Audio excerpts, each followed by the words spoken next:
Bé, avui vinc a parlar, avui vinc a donar una opinió, avui vinc a mullar-me, avui vinc a posar al sobre de la taula la meva opinió pura i dura. Des de fa molts anys estem acostumats a veure infinitat de pals, estem acostumats a utilitzar el pal per caminar en muntanya, estem acostumats a utilitzar els pals per fer trekking, òbviament, no només per fer esquí de muntanya, i és un element que cada dia s'utilitza més. La idea és que podem repartir el pes d'una manera molt apropiada, sobretot quan portem càrregues molt potents a la nostra esquena. Però avui vinc a parlar del que jo crec que probablement és el millor pal que mai he vist. És un pal de la gent de Black Diamond.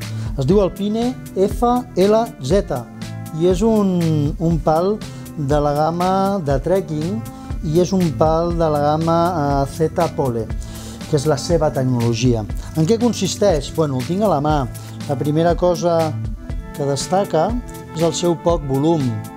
És un pal que aproximadament plegat està al voltant dels 35 centímetres. Què més incorpora un pal com aquest? La primera cosa que heu de tindre en compte és que és un pal que el podeu comprar amb 3 mides diferents. La primera mida d'aquest pal és de 95 a 110 centímetres. Això vol dir que són regulables. La segona mida és de 105 a 125 i la tercera mida és de 120 a 140. Estem entre els 590 grams i els 610 grams aproximadament de pes. La parella, òbviament.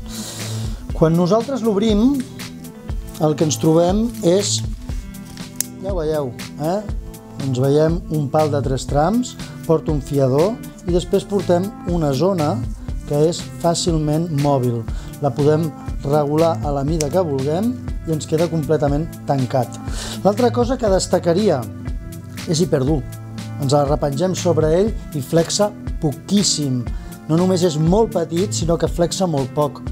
Munta una punta Nvidia amb una doble roseta. Quan nosaltres comprem aquest pal, portem una roseta de trekking o pots portar una roseta de neu, la qual cosa el fa un pal super polivalent.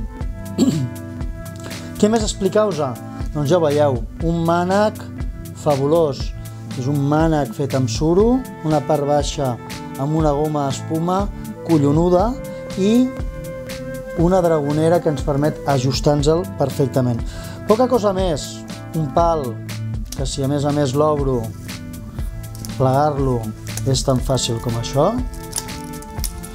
ens queda super reduït i el podem portar tranquil·lament dintre de la motxilla. Fins un altre, per mi, ja ho dic, probablement un dels millors pals de trekking que mai he vist. Fins un altre. Adéu.